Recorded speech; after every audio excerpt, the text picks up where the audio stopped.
Good afternoon, everybody. Good afternoon to all our 12th Monarchs out there in Monarch Nation, coming off a 27-24 win over Norfolk State this past weekend. That puts our record at 5-3. That's our first road win of the year, and another first in the history of our program. This is the first time we've won an away game when we've had back-to-back road games. Only twice in the history of our program. Starting this year with back-to-back games at East Carolina and Maryland. We just played back-to-back again at Pittsburgh and Norfolk State. So we got another first. This was a critical win in the development of our program from the standpoint of this is our third comeback win. And when you're trying to work on within your organization the process of winning, and you're trying to take with more than half of your team is brand new, and getting them to learn how to win, to have this be the third time that we've won a game in the closing moments, that's critical in our development. And as we transition from FCS to FBS, this is a process right now, and we've really got to maintain that focus on the process of winning. And as you see this sign throughout the building, that everywhere you look right now, this sign is out there.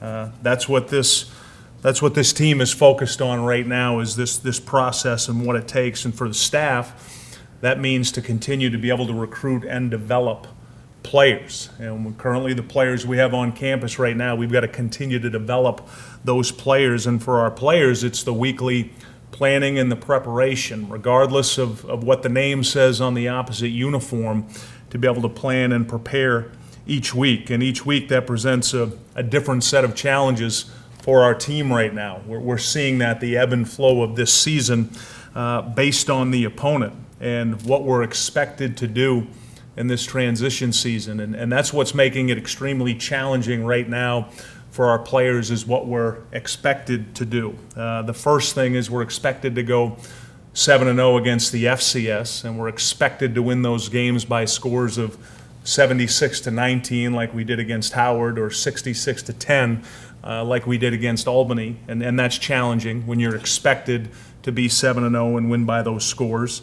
And then the second thing, we're expected to go 0-5 against the FBS, but we're expected to either keep those scores respectable or maybe even pull an upset in those games. And that's the expectation. The expectation we want around here is high. We want everything to be that we're aiming high in everything we do. We're trying to win all of those games, but at times it makes it extremely challenging on the players to maintain that focus we need every week. And that's my job, that's the job of the staff, to make sure that we keep it that way. And we've got a formula that works. I mean, everybody sees and understands that. We're 43-13 as a program, so the formula works what we're doing right now. And as I've told our team, we've got to stick to the plan. We've got to maintain the focus on what the plan is right now that we're doing, and that's critical, that every day our guys understand that this is about fundamental football. This is about continuing to improve in the fundamentals each week, regardless of who we play, regardless of where we play, that we keep focusing on the fundamentals. And I have some very exciting developmental statistics that I'd like to share with all of you here today. 71 of the 93 on the roster currently have played snaps, whether it be on special teams, defense, or offense. So we're trying to continue to develop that winning culture of all of these guys that are involved. Everybody's playing, everybody's defining what their roles are. 45 of our players have played at least 15 snaps per game. On average, 15 snaps per game, which means guys are up over 100 snaps. There's some guys like Taylor Heineke that have played 563 snaps. But to have 45 players at this point that are averaging at least 15 snaps a game, 21 on offense, 24 on defense, that's critical for our development right now, that we've got that many guys involved. And 18 of those are either redshirt or true freshmen. And it's been made quite obvious to everybody that the majority of those players right now are playing on defense. We've got 9 true freshmen that are playing on defense and 3 redshirt freshmen. So 12 of those guys are playing on defense. And what I keep seeing out of our defense is that we're making progress. There's growth in what Rich Nagy, our defense coordinator, is teaching, what our guys are developing. At times it looks painful. At times it doesn't always look pretty. It's not always exactly how we draw it up. But I see progress that we're making in those areas, and that's critical that we keep developing that. And what that means is we want to win now. Our guys want to win. We want to win every game. I just met with the captains this morning. I'm sitting in there with 3 captains that are seniors, and it's critical to them that we win right now. So we want to win all these games. We want to end up the season after North Carolina and be 9-3, but we've also got to keep our mind and our understanding on the development of this team, the development of all these players that we're playing right now, all these guys that have got a role. And when you go from 63 to 85 scholarships, you're going to have a lot of new players involved, and you're going to have a lot of new players that need development. They need time to grow. They need game reps. The best place you can learn how to play is on the field, getting those reps in those situations in games, so that way you can take what you teach them as a coach in the classroom and on the practice field. They can take it out on the game field, and they can try to have success out there. And at times it's not always going to look pretty. At times there's growing pains for those kids, but I like the way we're going about it right now. I like the way we're going about our business, and all these guys are getting critical playing time right now. And I'll be the first to admit when we lose focus, the results in the game don't always look like what we want them to. And that was made clear Saturday when we jumped out in this game and we were up 17-3, and it looked like smooth sailing, and then we lose some focus in critical situations, and before you know it, it's a close ball game. But we've got to stick to this plan. We've got to stick to the process, and I truly believe that this is the process of developing an FBS team, is to continue to put these guys in these game-like situations so they can keep improving. And we'll know at the end of the year, but I really feel like from that first play of Maryland to the last play of North Carolina, or that first play East Carolina, all the way through, that we're making progress right now as a team. I feel like we're getting better as a football team in a lot of critical areas. And I'll take questions about the Norfolk State game or any of those things I just talked about. Coach, you said you got to be mindful of getting reps for guys. Are you balancing that somehow with winning, or is that are you just focused on when it gets to the game? Are you just focused on winning, or are you mindful that you got to get guys reps? Trying to do both. Trying to win and get all these players as many reps as we can. And I'll give you a great example. We went into this game on offense, and we said going into this game we were going to try to take a good look at Gerard Johnson, get him some work in the backfield so we could look at him, we could evaluate him, but we also felt like he'd help us win, which he did. He played an outstanding game. Same thing with Melvin Vaughn, the true freshman, what we're calling a wide receiver. He's really like an H-back hybrid kind of guy. We wanted to get a good look at him. And when you look at that 2-minute drive to win the game, those two guys were critical in that drive in terms of running, catching the ball. So not only did we get a couple true freshmen developed in this game, but they also helped us win. And that's the balancing act right now, because I'd love to win every game 66-10, but I'm also mindful we've got to develop this football team. The fact that they may have lost focus when you got the lead Saturday, do you think that's going to help them maintain focus in this next game? I hope so, and I hope that's how the process works here. And I want to be real careful not to take anything away from Norfolk State, because when we got up 17-3, they could have folded their tents and called it good, but they just kept battling. Now, there were some situations in there where we didn't help ourselves. For example, we get stopped on a drive, and then we hit a 29-yard punt, and we're up 17-3, and they go a short field. They got a 54-yard drive, and on a 3rd and 5, we're in a position to make a play on a slant. Not only do we miss the ball, but then we miss 2 tackles on the touchdown that makes it 17-10. Then we come out first drive of the third quarter, we're driving down the field to score. And we get a minus 9-yard run, and we get a sack that knocks us out of field goal range. So there were so many of those situations within the game that took us out of being able to continually score.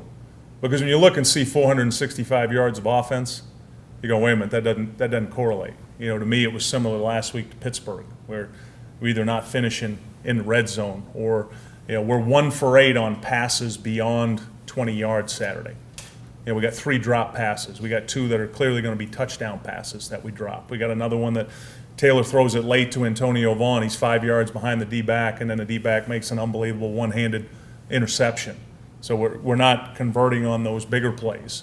And then defensively, the drive that they score to go up, 3rd and 11, we miss a sack and then make a throw.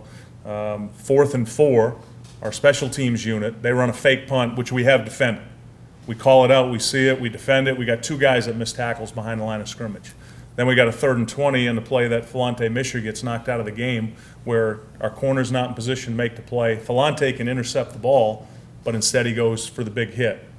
So all these situations, they're great experiences to learn from. They're painful right now to watch when they happen in the game, when we put ourselves in those positions. But I'm of the mindset, and the staff is, that we're focused on, we've got to put them in those situations. The only way they're going to learn from them is to be in them, and then we've just got to keep growing. But we're very fortunate to get out of that stadium Saturday with a win. Very fortunate. What was the mindset of the team after the game, and when you met with them Sunday? Were they, how were they feeling? Do you think they learned a lesson? I think right now, Harry, a lot of what's going on with this team is that when they play an FCS team and they don't win by a big number, unfortunately, they're getting led to believe that they didn't do a very good job. And I was very mindful yesterday in the meeting to tell them that they won the game. That was the most important thing, that we won the game. And then we've got to watch the video and learn from it, because this is a challenging year from the standpoint of they're not looking right now and seeing the national championship tournament in front of them like they have the last 2 years. I mean, the last 2 years, there was so much energy in this building the last month of the season. Guys could see it. They could see a conference championship. They could see a tournament. All that's out there right now is this, what I keep trying to present, focus on the process of winning. So we can win now and we can build for the future. And the last game's at North Carolina, and that's it. And if you don't beat all the FCS by a large margin, that's a failure. And if you don't keep the FBS games close or win one of them, that's a failure.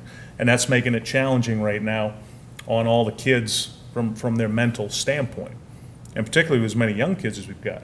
So I'm trying to be very mindful right now with them that was a win Saturday. That was, check it off the box. The number one thing we talked about was going to Norfolk State and winning the game. And we got that. And we need to keep our focus right now on this process.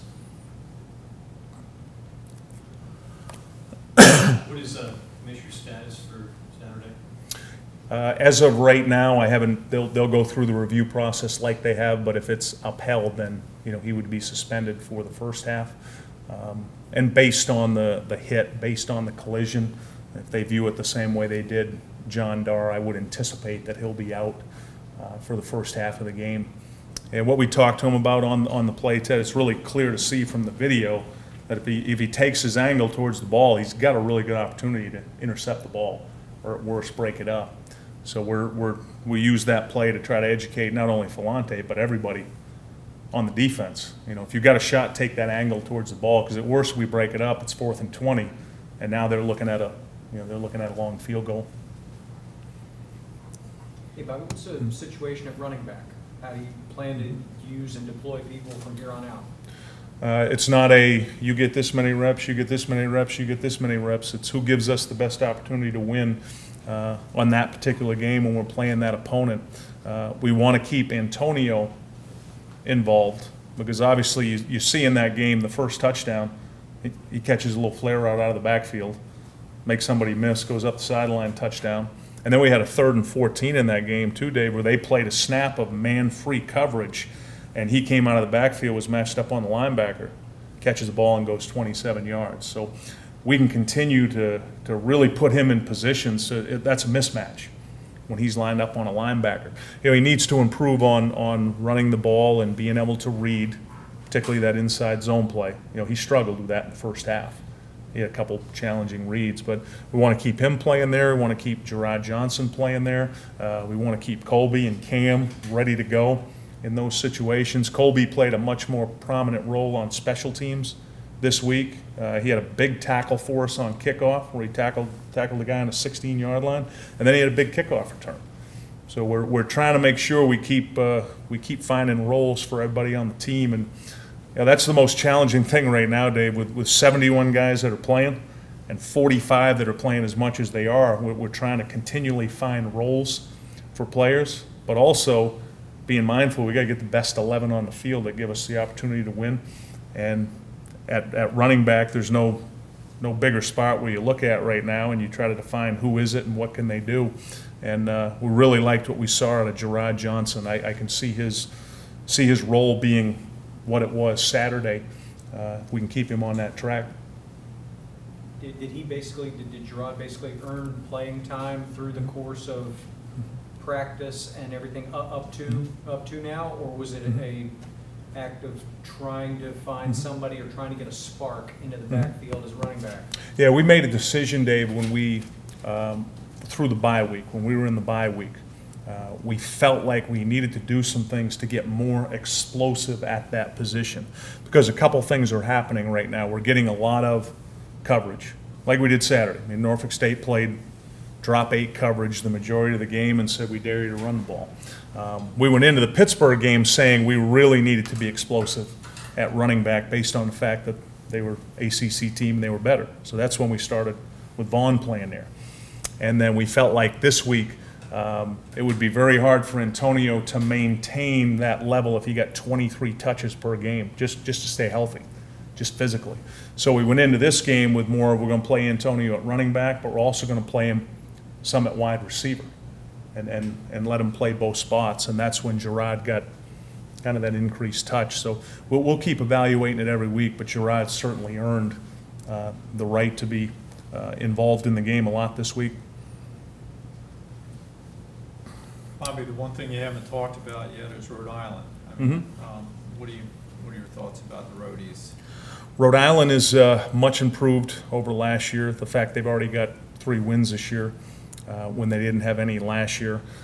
Their style of play is challenging. They play a 4-2-5 defense with a robber coverage, which is different. You don't see that, meaning the safety is down more in the front, that middle safety, and they'll invert the 2 corners back into the midfield. So we've got to get some good reps at that this week, mental reps studying it and reps on the field. And then offensively, with what they're doing, they run some of the pistol. They're running some of the zone read option. They've got some looks that are similar to Maryland that we've got to be gap conscious in our run fits with what we're doing. So they create challenges in what they're doing, both offensively and defensively. But the reason I haven't talked much about Rhode Island is purposely because this week is so much on us and our focus on us and our players and our development. I don't look at Rhode Island any differently than I looked at Norfolk State last week. It's right now this process is really about us and our development. Any other questions for Coach? Thank you all for coming. Thank you, 12 Monarchs, and we'll see you Saturday at 2 for Military Appreciation Day.